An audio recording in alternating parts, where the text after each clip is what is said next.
പ്രിയ രക്ഷിതാക്കളെ, രക്ഷാകർതൃ ശാക്തീകരണത്തിന്റെ ഭാഗമായി Puthurmadam AMUP school സംഘടിപ്പിക്കുന്ന ബോധവൽക്കരണ പരിപാടിയാണ് ഉണരാം ഉയരാം എന്നത്. വിവിധ വിഷയങ്ങളെ അധികരിച്ച് പ്രഗത്ഭർ നയിക്കുന്ന ക്ലാസുകളുടെ ഒരു പരമ്പരയാണിത്. ഈ പരമ്പരയിലെ ആദ്യ ക്ലാസ്സാണ് ഇന്ന് നടക്കാൻ പോകുന്നത്. കുട്ടികളിലെ സർഗാത്മകത എന്ന വിഷയത്തെക്കുറിച്ച് ഇന്ന് നമ്മളോട് സംസാരിക്കുന്നത് മികച്ച പ്രാസംഗികനും എഴുത്തുകാരനും നല്ലൊരു വിദ്യാഭ്യാസ പ്രവർത്തകനുമായ ശ്രീ അജ്മൽ കക്കോവ് ആണ്. ഭൂമിയിൽ ജനിച്ചു വീഴുന്ന ഓരോ ശിശുവും വ്യത്യസ്ത കഴിവുകളുള്ളവനാണ് അല്ലെങ്കിൽ കഴിവുകളുള്ളവളാണ്. കുഞ്ഞുങ്ങളിലെ ഈ കഴിവുകളെ യഥാസമയം കണ്ടെത്തി പ്രോത്സാഹിപ്പിച്ച് ശരിയായ രീതിയിൽ വളർത്തിയെടുത്താൽ അത് ലോകത്തിന് ഉപകാരപ്രദമായിരിക്കും. നമ്മുടെ കുഞ്ഞുങ്ങളെ ഈ ലോകത്തിന് ഒരു മുതൽക്കൂട്ടാക്കി മാറ്റാൻ ശ്രീ അജ്മൽ കക്കോവിൻ്റെ ക്ലാസ്സിനായി നമുക്ക് കാതോർക്കാം.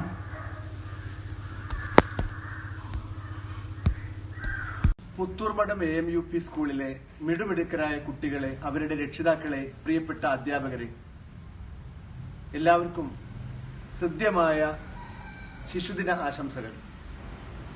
കുഞ്ഞുങ്ങളെയും പൂക്കളെയും ഏറെ സ്നേഹിച്ചിരുന്ന ഒരു വലിയ മനുഷ്യൻ നമുക്ക് പ്രധാനമന്ത്രിയായി ഉണ്ടായിരുന്നു. അദ്ദേഹം ഒരിക്കൽ കുട്ടികൾക്കായി ഇങ്ങനെ എഴുതി: പ്രിയപ്പെട്ട കുട്ടികളെ, നിങ്ങളിപ്പോൾ എന്നോടൊപ്പം ഉണ്ടായിരുന്നെങ്കിൽ ഞാൻ വിസ്മയിപ്പിക്കുന്ന ഈ ലോകത്തെക്കുറിച്ച് നിങ്ങളോട് ഒരുപാട് സംസാരിക്കുമായിരുന്നു. ഈ ഭൂമിയിലെ പൂക്കൾ, ചെടികൾ, മരങ്ങൾ, നക്ഷത്രങ്ങൾ, പുഴകൾ, മലകൾ, അങ്ങനെ ഓരോന്നിനും എത്രമാത്രം കഥകൾ പറയാനുണ്ട്. നിങ്ങൾ ഒരുപക്ഷെ കഥകളും യക്ഷിക്കഥകളും വായിച്ചിട്ടുണ്ടാകാം. എങ്കിലും ലോകത്തെ ഏറ്റവും വിസ്മയിപ്പിക്കുന്ന യക്ഷിക്കഥ ഈ ഭൂമിയിലെ കഥകൾ തന്നെയാണ്. പക്ഷെ അതറിയാൻ നമ്മുടെ കണ്ണും കാതും ഹൃദയവും തുറന്നു വെക്കണം എന്ന് മാത്രം. 1889 നവംബർ 14 ജവഹർലാൽ നെഹ്റു മോത്തിലാൽ നെഹ്റുവിന്റെയും സ്വരൂപ് റാണിയുടെയും മകനായി ജനിക്കുന്നത്. 15ാമത്തെ വയസ്സിൽ പാശ്ചാത്യ വിദ്യാഭ്യാസത്തിനായി അദ്ദേഹം ഇംഗ്ലണ്ടിലേക്ക് പോയി. പിന്നീട് തിരിച്ചു വന്നതിനു ശേഷം ഇന്ത്യയുടെ സ്വാതന്ത്ര്യ സമരത്തിന്റെ മുന്നണി പോരാളിയായി മാറി. സ്വാതന്ത്ര്യ സമരത്തിൽ പങ്കെടുത്തുകൊണ്ട് അദ്ദേഹം ജയിലിൽ കിടന്നിട്ടുണ്ട്. ജയിൽ ജീവിതത്തെക്കുറിച്ച് അദ്ദേഹം ഒരിക്കൽ എഴുതിയത് ഇങ്ങനെയാണ്: ജയിലിൽ വെറും നിലത്താണ് ഞങ്ങളൊക്കെ കിടന്നുറങ്ങിയിരുന്നത്. ചിലപ്പോൾ എലികൾ മുഖത്തുകൂടെ ഓടുമ്പോൾ ഉറക്കത്തിൽ നിന്ന് ഞെട്ടി ഉണരും. എങ്കിലും ജയിലിൽ വെച്ചാണ് അദ്ദേഹം തന്റെ പ്രധാനപ്പെട്ട പുസ്തകങ്ങളൊക്കെ എഴുതിയത്. മകൾ ഇന്ദിരയ്ക്ക് വേണ്ടി അദ്ദേഹം എഴുതിയ കത്തുകൾ, ഒരച്ഛൻ മകൾക്കയച്ച കത്തുകൾ എന്ന പേരിൽ പ്രസിദ്ധീകരിക്കപ്പെട്ടത് നിങ്ങൾ ശ്രദ്ധിച്ചിട്ടുണ്ടാവും. ഒരുപക്ഷെ വൈക്കം മുഹമ്മദ് ബഷീറിനെ നാം ഇപ്പോൾ ഓർമ്മിക്കുകയാണ്. ബഷീറിനെ പോലെ താൻ ജീവിക്കുന്ന ഇടം അത് ജയിലാണെങ്കിൽ പോലും ഒരു പൂന്തോട്ടം പോലെ മനോഹരമായി കാണാൻ കഴിയുന്നു എന്നതാണ് ഈ വലിയ മനുഷ്യരുടെയൊക്കെ വലിയ പ്രത്യേകത. അടിമുടി കലാകാരനായിരുന്നു ജവഹർലാൽ നെഹ്റു. ഇന്ത്യയെ പുതിയ ലോകക്രമത്തിലേക്കും പരിഷ്കാര ക്രമങ്ങളിലേക്കും നയിച്ചതിൽ ഏറ്റവും വലിയ പങ്ക് വഹിച്ച ഒരു പ്രധാനമന്ത്രിയാണ് ജവഹർലാൽ നെഹ്റു. കലകളെ സ്നേഹിച്ചു. വലിയ കലാകാരനായിരുന്നു അദ്ദേഹം. എഴുത്തിലും പ്രസംഗത്തിലും പെരുമാറ്റത്തിലുമൊക്കെ മറ്റുള്ളവരുടെ ഹൃദയം കവരാൻ അദ്ദേഹത്തിന് കഴിഞ്ഞിരുന്നു. മറ്റുള്ളവരുടെ ഹൃദയത്തിലേക്കുള്ള എളുപ്പവഴികൾ അറിയാമായിരുന്നു നെഹ്റുവിന് എന്നതാണ് ഞാൻ അദ്ദേഹത്തിൽ കാണുന്ന ഏറ്റവും വലിയ സവിശേഷത. ഒരുപക്ഷെ ഈ ശിശുദിനത്തിൽ നെഹ്റു നൽകുന്ന ഏറ്റവും വലിയ സന്ദേശവും ഹൃദയം കൊണ്ട്, സർഗാത്മകത കൊണ്ട് നമുക്ക് നമ്മുടെ ലോകത്തെ, മറ്റു മനുഷ്യരെ കീഴടക്കാം എന്നാണ്. സ്നേഹം കൊണ്ടാണ്, പെരുമാറ്റം കൊണ്ടാണ്, അങ്ങേയറ്റത്തെ മനുഷ്യത്വം കൊണ്ടും കരുണ കൊണ്ടും ആണ് നാം മറ്റുള്ളവരുടെ ഹൃദയത്തിൽ സ്ഥാനം പിടിക്കേണ്ടത് എന്നത് വലിയ ഒരു സന്ദേശമല്ലേ? എങ്ങനെയാണ് മറ്റുള്ളവരുടെ ഹൃദയത്തിൽ സ്ഥാനം പിടിക്കുക? മറ്റുള്ളവരുടെ ഹൃദയത്തിൽ നനഞ്ഞ തുണി കൊണ്ടെന്നതുപോലെ എങ്ങനെയാണ് നമുക്ക് തൊടാൻ കഴിയുക? അതിനുള്ള ചില വഴികൾ മാത്രമാണ് ഞാൻ ഈ വീഡിയോയിൽ നിങ്ങളുമായി പങ്കുവെക്കുന്നത്. കലുഷിതമായ ഒരു കാലമാണ് നമ്മുടേത്. ഒരു അന്ധനായ മനുഷ്യൻ മെഴുകുതിരിയുമായി നടന്നുപോയ ആ കഥ നിങ്ങൾക്ക് കേട്ടിട്ടുണ്ടാകും. ഒരുപക്ഷെ മനുഷ്യർക്കിടയിലുള്ള വിശ്വാസവും നന്മയും മാനവികതയും നീതിയുമൊക്കെ ഒരു മെഴുകുതിരി കെടുന്നത് പോലെ കെട്ടുപോയിക്കൊണ്ടിരിക്കുന്ന ഒരു കാലത്താണ് നമ്മൾ ജീവിക്കുന്നത്. അപ്പോൾ എങ്ങനെയാണ് ഹൃദയം കൊണ്ട് മറ്റൊരാളെ ആശ്ലേഷിക്കുക എന്നത് ഒരുപക്ഷെ രക്ഷിതാക്കളും അധ്യാപകരും കുട്ടികളുമൊക്കെ ചിന്തിക്കേണ്ട ഒരു വലിയ വിഷയമാണ് എന്ന് തോന്നുന്നു. കുട്ടികൾക്കും അധ്യാപകർക്കും രക്ഷിതാക്കൾക്കും ഒക്കെ ഇതൊരു വലിയ പാഠമാകും എന്നും കരുതുകയാണ്. നിങ്ങൾക്ക് നിങ്ങളുടെ മകനെ മകളെ ഒരുപാട് ഈ മേഖലയിൽ സഹായിക്കാൻ പറ്റും. 4 കാര്യങ്ങൾ മാത്രമാണ് ഞാൻ പങ്കുവെക്കുന്നത്. 1, നിങ്ങൾ ഈ ലോകത്തെ നെഹ്റു പറഞ്ഞതുപോലെ കണ്ണും കാതും മനസ്സും തുറന്നു വെച്ച് നിരീക്ഷിക്കുക എന്നതാണ്. കാരണം ലോകത്ത് ഒരുപാട് വിസ്മയങ്ങളുണ്ട്. ഈ ഭൂമി എന്നത് വിസ്മയിപ്പിക്കുന്ന ഒരു മാന്ത്രിക ചെപ്പ് തന്നെയാണ്.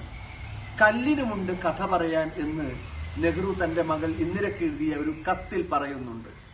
നോക്കൂ, ഒരു കല്ല് മുകളിൽ നിന്ന് പൊട്ടിപ്പുറപ്പെട്ട് എത്രയോ ഒഴുക്കുകളിലൂടെ അവസാനം താഴ്വരയിലെത്തുന്നു. അപ്പോൾ അതിന്റെ അരികുകളൊക്കെ ക്രമേണ മിനുസമുള്ളതായി മാറുന്നു. ആ ഒരു ചെറിയ കല്ലിന് എത്ര കഥകൾ പറയാനുണ്ടാവും. അതുപോലെ ഭൂമിയിലുള്ള ഓരോ ചെറിയ വസ്തുക്കൾക്കും വലിയ വലിയ പാഠങ്ങൾ, വിദ്യാഭ്യാസം പകർന്നു തരാൻ ഉണ്ട്. അതുകൊണ്ട് ലോകത്തെ നോക്കിക്കൊണ്ടിരിക്കുക. ലോകത്ത് ഏറ്റവും വിസ്മയിപ്പിക്കുന്ന ജീവിതങ്ങളിലേക്ക് നാം കണ്ണയക്കുക എന്നതാണ് പ്രധാനം. ഇങ്ങനെ ലോകത്തെ കൗതുകത്തോടെ നിരീക്ഷിക്കുക മാത്രമല്ല, രണ്ടാമത്തെ കാര്യം നാം കാണുന്നവ ആവിഷ്കരിക്കുക എന്നതാണ്. ആരാണ് ഒരു യഥാർത്ഥ കലാകാരൻ? പാട്ടുപാടുന്ന ആൾ, ചിത്രം വരയ്ക്കുന്ന ആൾ, നന്നായി കഥ എഴുതുന്ന ആൾ, നന്നായി പ്രസംഗിക്കുന്ന ആൾ, നന്നായി അഭിനയിക്കുന്ന ആൾ, ഇവരൊക്കെ അവരുടെ കലയ്ക്കുള്ള ഊർജം സംഭരിക്കുന്നത് അവരുടെ നിരീക്ഷണങ്ങളിലൂടെയാണ്, അവ ആവിഷ്കരിക്കുന്നതിലൂടെയാണ്. അങ്ങനെ നമുക്ക് മുമ്പിലുള്ള ഓരോ കാര്യങ്ങളും നമ്മുടേതായ കഴിവ് ഉപയോഗിച്ചുകൊണ്ട് ആവിഷ്കരിക്കുക പ്രധാനമാണ്. ചിലർ ചിത്രങ്ങൾ കൊണ്ടാവാം, ചിലർ വർണ്ണങ്ങൾ കൊണ്ടാവാം, ചിലർ പേര് കൊണ്ടാവാം, അക്ഷരങ്ങൾ കൊണ്ടാവാം, ശരീരം കൊണ്ടുപോലും ആകാം.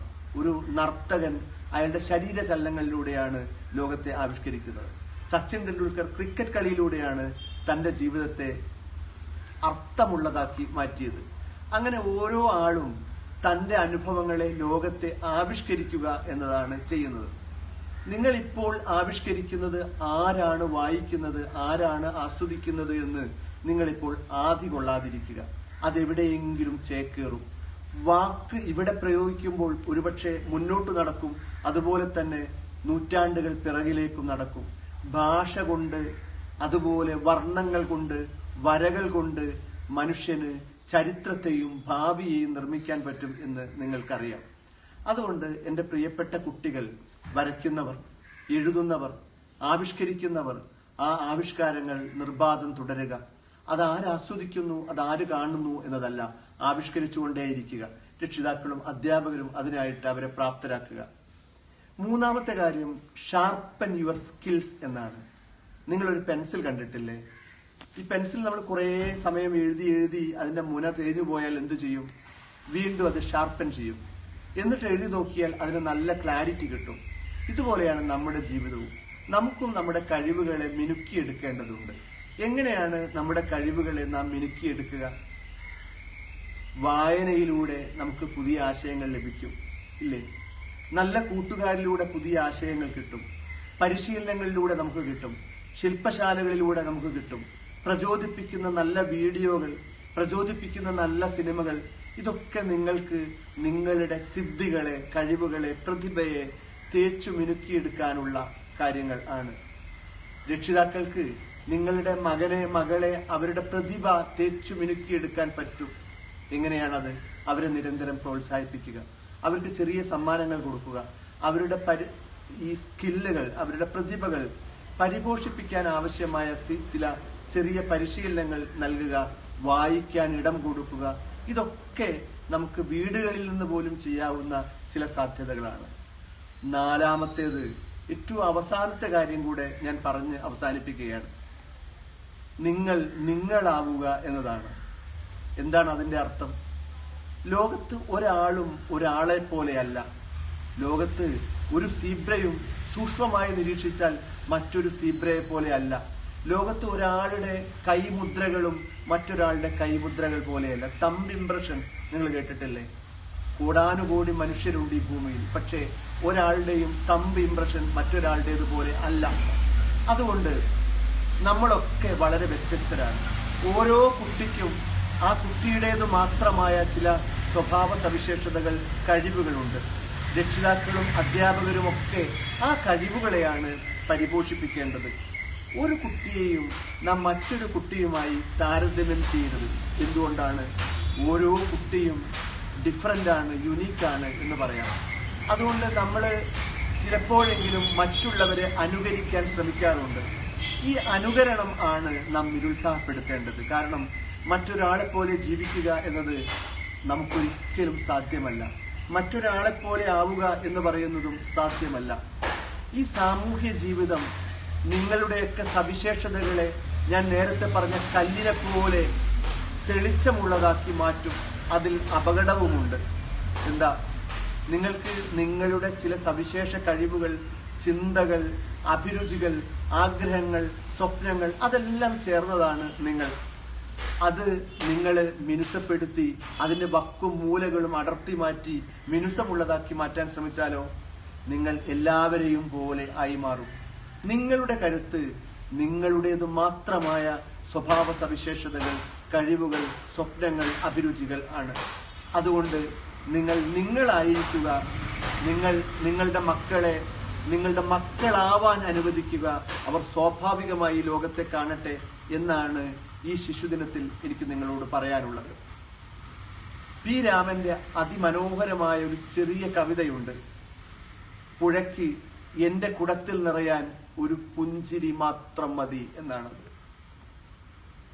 ബാല്യം ഒരുപാട് അനുഭവങ്ങളാൽ സമൃദ്ധമാകുമ്പോൾ ഒരുപക്ഷെ നമ്മളൊക്കെ സ്വപ്നം കാണുന്നത് പോലെ മനോഹരമായ ഒരു ലോകത്തെ സൃഷ്ടിക്കാൻ നമ്മുടെ ഈ പുതിയ തലമുറകൾക്ക് കഴിയും എന്നാണ് നമ്മുടെയൊക്കെ ശുഭപ്രതീക്ഷ. എല്ലാവർക്കും ഒരിക്കൽ കൂടി ശിശുദിനാശംസകൾ.